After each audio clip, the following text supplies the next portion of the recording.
안녕하십니까. 김종래 TV의 김종래입니다. 이번 시간에는 민주당의 그 대권 경쟁 얘기를 말씀드려 보겠습니다. 민주당은 어제 국민을 대상으로 한 여론조사하고 당원을 대상으로 한 여론조사, 이 두 가지 여론조사를 각각 50%씩 반영해서 합산하는 그런 결과를 가지고 컷오프를 했습니다. 그래서 본선 진출자로 이재명, 이낙연, 추미애, 정세균, 박용진, 김두관 등 이렇게 6명을 확정했습니다. 양승조, 최문순 이 두 지사, 양승조는 충남지사, 최문순은 강원지사는 탈락이 됐습니다. 그 이들이 이렇게 되니까 이들 6명이 이제 9월 5일 날 후보를 확정하는 날까지 그야말로 피말리는 이 진검승부를 벌이게 되어 있습니다. 이 경쟁을 지켜보면은 이 경쟁이 이제 계속 뉴스에도 나올 텐데 이 경쟁을 지켜보려면 아주 좀 복잡하게 되어 있는 민주당 경선 룰을 알아두는 게 필수적입니다. 그렇지 않으면 그때마다 또 이게 저게 왜 저런지 하고 헷갈릴 수가 있기 때문에 그렇습니다.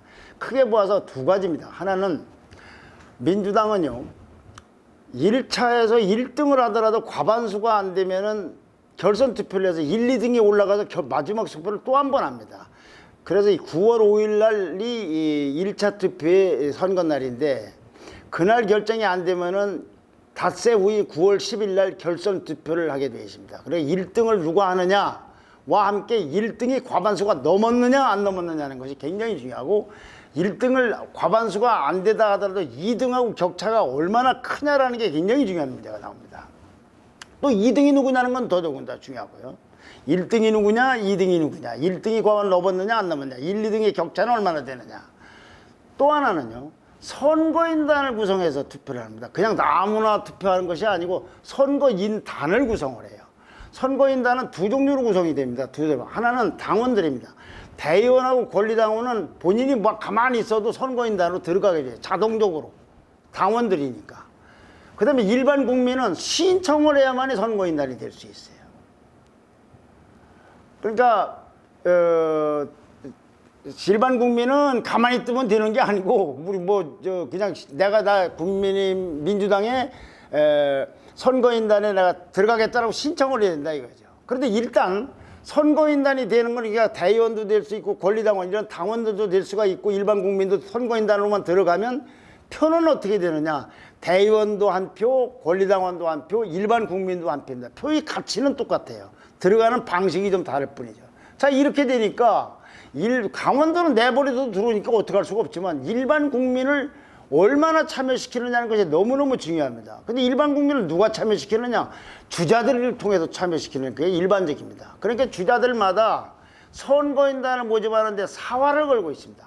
영끌이라고 합니다. 왜 그러냐면 그렇게 해서 참여한 국민들의 이 정보, 선거운동을 할 정보, 문자 메시지를 보낸다든지 전화로 지지를 호소한다든지 할 국민들의 정보는 자기가 참여를 유도한 그런 주자만이 알고 있기 때문에 그렇습니다. 이게 굉장히 중요한 얘기입니다.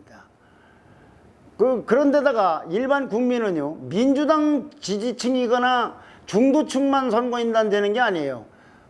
민주당 싫어하는 사람도 될 수가 있어요. 지난번에 국민의힘이 서울시장 선거 때 국민의힘 지지하는 사람하고 중도층만을 대상으로 했던 이걸 소위 역선택 방지라고 하는 것인데 이런 조항이 없어요. 그러니까 예를 들면 국민의힘을 지지하는 사람도 본인의 의사에 따라서는 민주당에 선거인단으로 가겠다 할 수가 있는데 이것이 엄청난 숫자가 되면 그게 말하자면 역선택이 되는 그런 현상이 될 수도 있겠지, 이론적으로는. 자, 이런 게 큰 룰, 결선 투표제하고 선거인단을 구성해서 한다는 것, 그리고 선거인단은 일반 국민은 아무나 몇백만 명이 들어가도 상관이 없는 건데 이런 경선 룰 속에서 민주당이 지금 경선 일정을 정했어요. 그 일정을 보면 곳곳에 변수가 기다리고 있습니다. 아까 말씀드린 건 경선의 룰이고 이제는 경선 일정입니다. 이 경선 일정은 투 트랙으로 진행이 됩니다. 투 트랙으로. 하나는 아까 말씀드린 대로 대의원과 권리당원들의 투표 일정입니다. 당원들의 투표 일정. 이건 어떻게 하느냐. 지역을 11개 지역으로 나눠서 예를 들면 대전 충청 지역 대의원과 권리당원들 투표. 그 다음에는 뭐 세종시하고 충청북도 대의원들 상대로 투표. 또 하나는 뭐 대구 경북 대의원들과 권리당원 투표. 이런 식으로 11개로 쪼개서 그때마다 이제 무슨 발표회라든가 뭐 순회 연설도 하고 이러고서 그 다음에 그때마다 투표를 합니다. 그리고 그때마다 투표 결과가 발표됩니다. 이것이 트랙 1입니다. 일종의 남한관계라고 생각하면 됩니다.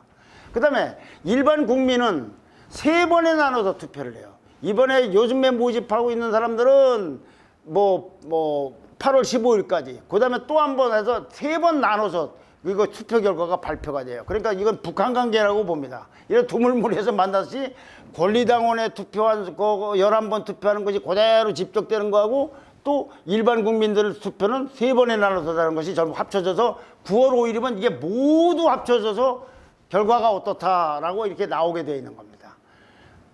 자, 그러니까 한 번 뭐가 발표되면 두 번째 하게 되면은요, 누적 결과까지 나오게 되는 거죠. 누적 결과까지. 그리고 그에 따라서 순위가 어떻게 되는가 쫙쫙 발표가 된다 이거죠. 자, 그러면 첫 번째 트랙인 대의원하고 권리당원 투표 일정을 보면은요, 8월 7일 날 대전 충남, 그리고 8월 8일 날 세종 충북, 그 다음에 8월 14일 날 대구 경북, 강원도가 8월 15일 이렇게 되시다. 그 다음에 쭉 있는데 그것까지만 말씀드리는 거는 다음 얘기가 있기 때문에 그렇습니다. 8월 7일 날은 대전 충남, 세종 충청북도는 8월 8일, 그리고 대구 경북은 8월 14일, 그리고 강원도는 8월 15일. 자, 이것이 아까 말씀드린 대로 남한관계, 즉 대의원과 권리당원 투표 일정입니다. 또 하나의 트랙은 국민이 일반 국민들 이 선거인단, 일반 국민 투표하는 거. 그거는 8월 15일, 29일, 9월 5일 이렇게 3번 발표가 됩니다. 그러니까 이제 어느 트랙은 막나나고 이제 마지막에 이제 되는 거는 이제 9월 5일 날쯤 되겠지만은 이런 투표가 양쪽에서 쭉 가고 있는데 맨 처음 발표되는 건 언제냐? 그거는 8월 7일 날 대전 충남입니다. 그때 대의원하고 당 권리당원의 투표 결과가 8월 7일 날 처음으로 투표 본선의 투표 결과가 나옵니다. 누구는 몇 프로, 누구는 몇 프로, 누구는 몇 프로, 누구는 몇 등, 누구는 몇 등. 그리고 이어서 아까 말씀드린 대로 다음 날 세종 충북, 그 다음에 대구 경북 14일 되면은, 근데 이제 충북이 되면은 그 전날 대전에 했던 거, 대구 경북 때는 그 전에 했던 대전 충남하고 세종 충북까지 합친 것까지도 다 알 수가 있게 되는 이런 상황입니다. 이런 식으로 해가지고 8월 15일이면 어떻게 되느냐? 아까 말씀드린 대로 대전 충남, 세종 충북, 대구 경북, 강원 지역에 있어서의 대의원과 권리당원 투표 결과가 전부 합해서 여태까지 누적을 해봤더니 누가 몇 등 몇 프로다라는 것까지 나옵니다. 여기에다가 일반 국민들의 1차 투표 8월 15일 날, 29일 날, 9월 5일인데 19일 날 것이 또 합쳐집니다. 그래서 이와 같은 방식으로 또 이제 물론 이제 그 다음에도 이제 제주 어디에 해가지고 8월 29일 또 합쳐지고 또 이제 9월 마지막 날은 이제 그 서울 경기 지역의 대의원하고 권리당원도 있고 일반 국민 마지막 3차 투표까지 있으니까 최종해서 쭉 합쳐진 거로 최종 투표가 결정됩니다. 자, 이렇게 복잡하게 돼 있는데 이걸 복잡한 분은 이렇게만 좀 이해하시면 되겠습니다. 첫째는 8월 15일 날 쭉 내려온 것하고 첫 번째 일반 국민의 투표 결과까지는 이 8월 15일을 보면은 이게 1차인데 1차로 합쳐진 건데 이걸 보면은 자, 이게 누가 1차 투표에서 그냥 끝날지 아니면 결선 투표까지 가게 될지, 결선 투표를 가게 되면 누구와 누구가 가게 될지가 대략 판가름이 납니다. 왜냐하면 각 주자들마다 이 지역에서는 우리가 약세니까 몇 프로, 이 지역에서는 우리가 강세니까 몇 프로 정도라는 예정 목표치가 있고, 그동안에 또 여론조사가 숱하게 진행될 테니까 뚜껑이 열리면 목표대로 됐는지, 득표율이 나왔는지, 여론조사가 그대로 반영됐는지 이런 것 등등에 대해서 보고 이러면은 앞으로의 진행되는 선거 경선 투표에서도 어떻게 될 것이라는 대충 견적이 나오기 때문에 그렇습니다. 이거는 특정 주자가 뭐 몇 등이냐, 50%가 넘느냐, 이것만이 중요한 게 아니에요. 50%가 안 돼도 첫 번째 1차를 깠는데 50%가 안 돼도 승산이 있을 수가 있고 50%가 넘었는데도 비관적일 수 있다는 걸 말씀드립니다. 왜냐하면 그 지역이 다 대전, 충청, 무슨 뭐 세종, 충북이라든가 대구, 경북이나 강원도 이외에 뭐 호남 지역도 있고 부산, 경남 지역도 있고 다른 지역도 있으니까 여기서 50%라고 그대로 가는 게 아니다 이거죠. 지역마다 특징이 다르지 않습니까? 민주당은 아성이 또 호남이고 그러니까요. 이렇게 돼서 50%가 넘었다고 하는 것이 아니라 자기네들이 처할 목표가 여기서 이 정도 나와야 내가 승산이 있다고 하는 그것대로 됐느냐. 그리고 기존 여론조사를 볼 때 충청도에서 예를 들면 이낙연 후보가 몇 프로, 뭐 추미애 후보가 몇 프로 얻었는데 실제 투표를 해보니까 그렇게 나왔느냐 안 나왔느냐. 이것이 굉장히 중요하다 이거죠. 그러니까 1위라고 해서 비관적일 수가 있고 일단 8월 15일 날 나왔을 때 2위라도 낙관할 수가 있는 겁니다. 둘째는요. 8월 15일 날 첫 결과를 보면은 아 이건 내가 더 이상 해봐야 가망이 없다. 이거 고연히 힘만 들고 돈도 들고 뭐하러 이거 하냐. 그 중도 포기하는 일이 생길 중도 포기하는 주자가 생겨날지도 모릅니다. 과거 노무현 후보가요. 광주에서 1등을 하니까 얼마 안 가서 굉장히 유력하다는 이인재 후보가 중도 하차했던 것이 그런 예입니다. 셋째는 이제부터 벌어지는 본선의 그 진검승부는요. 지난번에 있었던 4차례 텔레비 토론 등과는 비교가 안 되는 어마어마하게 치열한 경쟁이 벌어질 겁니다. 왜 그러냐면 현재 이재명 후보가 1등인데 야 이거 이 상태로 가면 과반수가 안 되는 거 아니냐. 그런 결선 투표가 될 거 아니냐. 그러면 다른 후보들도 희망을 갖고 있다 이거죠. 그런 기대가 있다 이죠. 그렇게 해서 훨씬 더 경쟁이 치열해질 이재명 지사가 1등하는 것까지 좋은데 절대로 과반이 못 넘게 한다든가 아니다. 근데 나는 2등은 꼭 해야 되겠다. 이래서 지난 텔레비 토론은 거의 이재명 지사 하나를 돕고 청문회를 하듯이 했어요. 이건 컷오프를 통과하게 했던 측면이 많이 있습니다. 주자들마다. 근데 이제는 상황이 달라져서 물론 이재명 지사가 1등하는 것까지도 1등도 안 했으면 좋지만 1등을 하되 50%가 못 넘게 하는 공격이 주류를 이루겠지만 결선에 진출하려는 2등 경쟁도 엄청 치열해질 겁니다. 그러니까 이재명 지사를 공격하다가 자기네들끼리도 물고 물리는 난타전이 벌어질 거다 이거죠. 아마 살벌한 그 흑색 선전이나 네거티브 공방이 벌어질 수도 있습니다. 전혀 뜻밖의 지난번에 했던 뭐 스캔들 이유가 아니고 특히 3위의 2위 공격이 굉장히 거세질 겁니다. 현재 2위는 이낙연, 3위는 추미애입니다. 여론조사상 대체로. 여기서 추미애 후보가 예상외로 태풍의 눈이 될 가능성이 있어요. 왜냐하면 추미애 후보는 이재명 지사보다는 이낙연 후보를 집중적으로 공격할 가능성이 굉장히 크기 때문에 자기가 2등을 해야만이 정권이 바뀐 후에도 자기의 정책 입장까지도 이상까지도 확보가 될 수 있기 때문에 1등도 공격하겠지만 어제 1등보다는 아마 2등 이낙연 주자를 공격하는데 굉장히 주력하지 않을까. 근데 이미 지난 토론에서 이미 예고가 돼 있었어요. 추 장관은 그 당시에 말이죠. 연초에 박근혜 이명박 전 대통령 사면을 주장했던 이낙연 후보가 정세균 후보와 조찬됐는데 그러면 반 이재명 젠다라는 게 사실은 사면연대가 되는 게 아니냐. 또는 이 전 대표는 대부분 직접 도전하거나 거대한 기득권에 맞서 싸우기보다는 꽃길만 걸어왔다는 세간의 평가가 있다 등등으로 이미 이제 예고를 했는데 아마 본격적으로 이낙연 후보 공격에 나설 겁니다. 그러니까 이 다중구도가 형성돼서 이재명 지사만 공격하는 것이 아니라 다른 사람끼리도 2등을 하기 위한 경쟁이 동시에 진행될 것이다. 그래서 난타전이 될 거라고 말씀드릴 겁니다.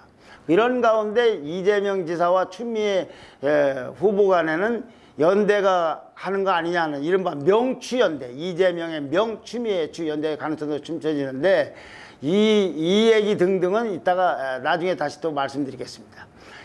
또한 네 번째는요. 이재명 후보의 전략이 TV 토론 때와 달라질 건가 하는 것도 관찰 대상입니다. 그는 1차에서 과반을 못하면 결선으로 가야 됩니다. 결선 투표로 가면은 근데 여기서요. 이재명 지사가 결선 투표로 올라갔다고 해서 결선만 되면은 이재명 지사는 후보가 안 된다. 이렇게 뒤집어질 걸로 보는 건 그건 황당한 착각입니다. 예를 들어서 이재명 지사가 40%대로서 1등을 해갖고 결선 올라갔다 하는 것하고 30%대 득표를 해서 결선 올라간 건 하늘과 땅 차이입니다. 정치적 세계에서의 단일화는 주식회사 M&A하고는 다릅니다. 주식은 합치면 딱딱딱 떨어지만 사람끼리 위에서 누가 누구를 지지하고 누구 탈락하고 했다고 해서 그대로 지지하는 사람이 수십만 명이 그대로 한쪽으로 간다. 이거는 카드 섹션 부대도 아니고 이게 무생물도 아니고 거의 불가능합니다. 그래서 40% 득표가 된다면 40%대가 된다면 이재명 지사는 올라가도 결선에서 승산이 있을 것이고, 만약에 30%대면 그건 이제 비상 상황이 될지 모르죠.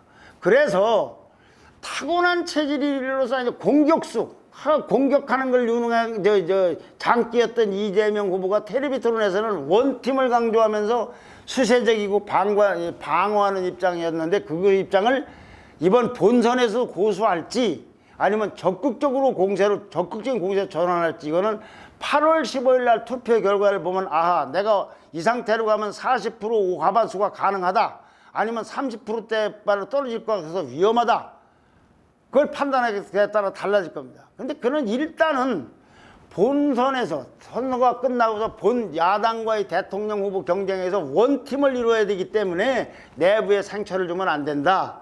그러니까 나는 여태까지는 여러분들이 사이다라고 했는지 모르지만 나는 국밥 같은 역할을 해야 되고, 지금은 나를 공격하는 이낙연 후보 같은 사람이 사이다 노릇을 할 거다, 이렇게 얘기를 하고 있습니다. 그러니까 이제 기존 지도를 유지하겠다는 얘기죠. 근데 이 지사라든가 이 추미애 장 후보도 가끔 이런 얘기 하던데, 이 원팀을 강조하는 건 묘한 사연이 있습니다. 민주당은요, 후보가 선출 뒤에 뒤끝이 장렬해요. 그런 전력이 있습니다. 노무현 후보가 선출된 후에 지지율이 노무현 후보가 내려가니까 후보를 교체하려고 흔들었기도 했고, 정동영 후보가 선출된다면 친노가 예민한 과거도 있기 때문에 이들은 원팀을 강조하고 있는 것 사정도 있는 것 같습니다. 이재명 지사는 또 하나요. 추미애 후보하고 연대 가능성에 대해서 선택받기 위해 누군가 손잡아서 당원 국민이 선택을 왜곡하고 싶지 않다고 선을 그었는데, 이거는 둘 사이의 연대보다는 이낙연 지사가 후보가 정세균 후보 등등과 연대하는 것, 단일화하는 것, 이거를 견제하기 위해 한 발언이 아닌가 싶습니다. 그렇게 보면은 일단은 텔레비 토론에서 했던 방어 수세 기조를 유지할 것 같은데, 여기에는 또 하나는 이 캠프 나름대로 자신감이 있는 것 같아요. 이재명 후보 캠프 측에서는. 왜 그러냐? 후원금 모금을 보면요, 이틀 만에 모금을 시작해서 후원금 좀 보내주십시오 했는데 이틀 만에 14억을 조금 넘게 모금했다고 합니다. 모금 한도의 절반을 좀 넘겼다는데, 이거는 본선에 오른 6명 중에서 최단 기간에 달성한 기록이라고 해요. 이낙연 후보는 후원 계좌를 연 지 일주일 만에 14억 4천만 원 비슷한 액수를 모금했다고 그러니까 이틀 만에 이재명 후보가 굉장히 빠른 속도다, 이런 걸로써 자기네들 캠프 나름대로는 언론이 뭐라고 하든 자신감을 갖고 있는 게 아닌가. 그러니까 더더군다나 원팀을 강조하면서 수세적이고 또는 방어적 입장을 취하려고 하는 게 아닌가. 그러나 아까 말씀드린 대로 30%대로다가 지지율이 내려갈 것 같다, 여론조사도 그렇고 8월 15일 날 투표를 까보니까 그렇다 하면은 아마 네거티브도 불사하는 적극 공세로 전환하지 않을까 생각이 됩니다. 자, 5번째는요. 현재 지금 2위인 이낙연 전 대표가 이재명 지사를 어떻게 추격하느냐는 것도 관전 포인트입니다. 이낙연 대표 쪽에서는요, 텔레비 토론 후에 자기네들 지지율이 굉장히 올라가고 있다, 그동안 저조했는데 반등세를 보이고 있다면서 이제 본 경선에서는 이재명 후보를 추격할 수 있다고 기대하고 있다 합니다. 그러면 여세를 몰아서 사사건건 더 맹렬한 공세를 펼칠 겁니다. 제일 선봉했을 겁니다. 이재명 지사를 잡으려고. 그런가 하면은 이낙연 후보는 반 이재명 후보 단일화 추진할까, 특히 정세균 후보와 단일화를 추진할 건가 하는 것도 관심사가 될 수가 있습니다. 이거기에 대해서 이낙연 대표는 함께 협력할 것이다. 그러나 협력의 방법은 그때그때 다양하다. 목표가 일치하기 때문에 반드시 결과를 낳도록 하겠다. 이재명 집권 저지를 막는 목표가 일치한다, 그런 얘기였죠. 그게 결국 이 얘기는 판세에 따라서, 자기의 판세가 굉장히 좋으냐 나쁘냐에 따라서 독자 행보를 할 거냐, 아니면 연대 수준으로 할 거냐, 아니면 나아가 단일화까지 하겠다는 걸 선택하는 건 좀 남겨놓겠다는 얘기인 것 같아요. 정세균 후보는 의외로 난조입니다. 이광재 후보하고 단일화를 하고 텔레비 토론에서 반 이재명의 구심점이 돼서 스캔들료까지 거론하면서 굉장히 안간힘을 썼는데 여전히 부진의 입에서 빠져나오지 못하고 있는 모습이고, 경제 대통령이라는 얘기는 오간데가 없어졌던 것 같지 않나 싶습니다. 자, 마지막으로요. 오늘 21일 드루킹 사건과 관련해서 대법원 최종심을 앞두고 있습니다. 김경수 경남지사가 친문이 황태자라는 김경수 지사의 재판이 마지막 재판이 있습니다.